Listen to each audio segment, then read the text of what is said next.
my name is Kenzie Sipp, and for my hero presentation, I decided to talk about the problem with America's education system. And then throughout the presentation, just know that I'm going to be scrolling throughout my slides. I couldn't exactly think of a way to show that on screen for the video, but just know that whenever I'm stepping closer to the camera, that I'm just changing the slide that I'm on. Okay, so the main problem with America's education system is that it kills off motivation and creativity in young kids. These are two very important attributes to have in life, and no matter what profession you choose, it's going to come in handy to have them. And then just basically to define the two terms, creativity is going to be a new idea that has value, and then motivation, as defined by the Webster Dictionary, is going to be the condition of being eager to act and or work. But before it becomes possible to designate exactly how America's education system kills off motivation, it becomes necessary to define the terms extrinsic and intrinsic motivation. So extrinsic motivation is going to be any motivation that comes from an outside force. Examples of this would be punishments or rewards for doing well, and then intrinsic motivation is going to be any motivation that comes from within, anything that, doing anything basically because you want to do it. And then according to Beth Hennessy's research, not only does intrinsic motivation lead to longer, more lasting learning, hundreds of empirical studies have shown that an intrinsic motivational orientation is also a crucial component of the creative process. And then although intrinsic motivation is a lot more beneficial in the long term, our education system decides to focus a lot more on extrinsic motivation. Examples of this, as you all know, would be tests, homework, and then time restrictions and monitoring. But how did this exactly happen? It all leads back to the Cold War. So in 1983, Ronald Reagan published his book, A Nation at Risk. He published this book in response to the worldwide test that was administered. In the test, the United States scored quite poorly. And then as a result of our national pride and our rivalry with the Soviet Union at the time, he decided to publish this book in hopes of reforming education. His dream was finally realized in 2001 by President George W. Bush. His No Child Left Behind Act enforced standardized tests across all United States schools. The No Child Left Behind Act was very beneficial for a lot of people. It helped minorities and people with learning disabilities get the equal treatment they needed and help them succeed in school. However, it also did enforce the standardized tests across all states.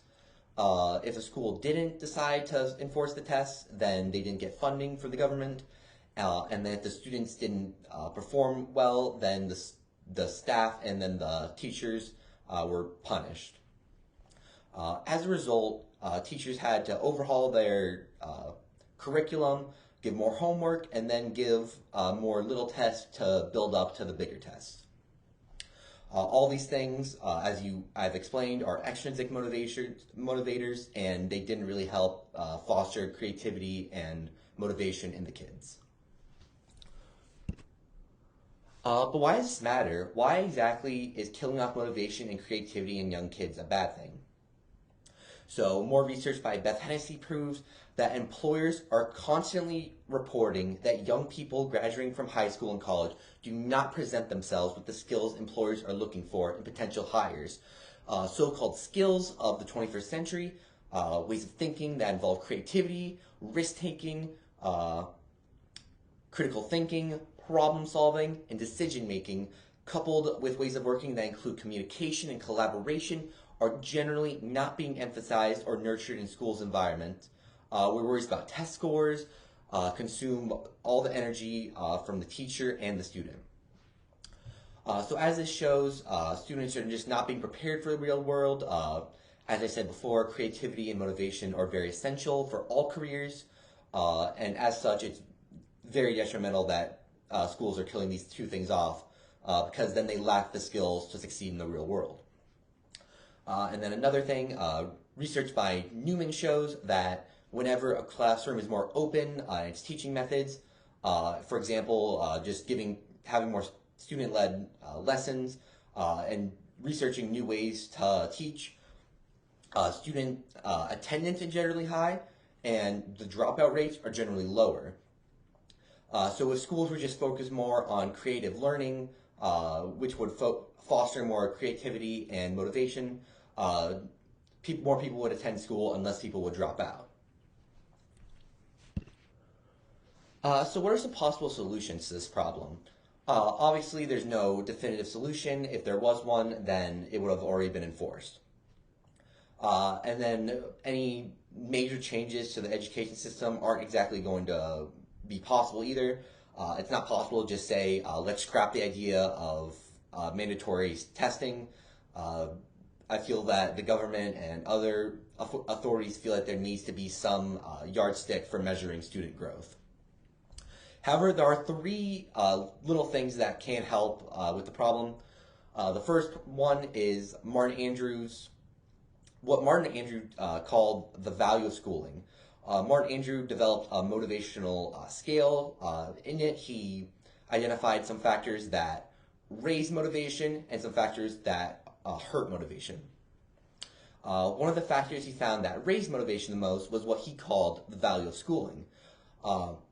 And this just basically pertains to teaching students how what they're learning pertains to the real world. Includes giving them real world problems, and just teaching them how their learning applies to real world scenarios. This is very beneficial because if students know that what they're learning actually has value, then they're more willing and more able to invest their attention into it. The second solution is to only allow informed individuals to make decisions. So, as I said before, Ronald Reagan and George W. Bush's decision for the No Child Left Behind policy was very detrimental to the American education system. And then a fact about them is they didn't really have a background in education. As such, I believe it should be mandatory for any politician or any official who's attempting education reform to have at least a few years teaching so that they fully understand the classroom environment and have a better idea to its problems. And then the last thing would just be make sure there's better teacher training, make sure that any teachers who are authoritative and aren't willing to compromise with students, aren't willing to associate themselves with students outside of class, make sure that those teachers are weeded out or their behavior is corrected. In general, just make sure teachers are more caring, understanding, and just more willing to foster deeper bonds with their students. If these kinds of teachers are allowed to teach, students who wouldn't be willing to learn are more willing to try, fail, and then lean on those teachers for help.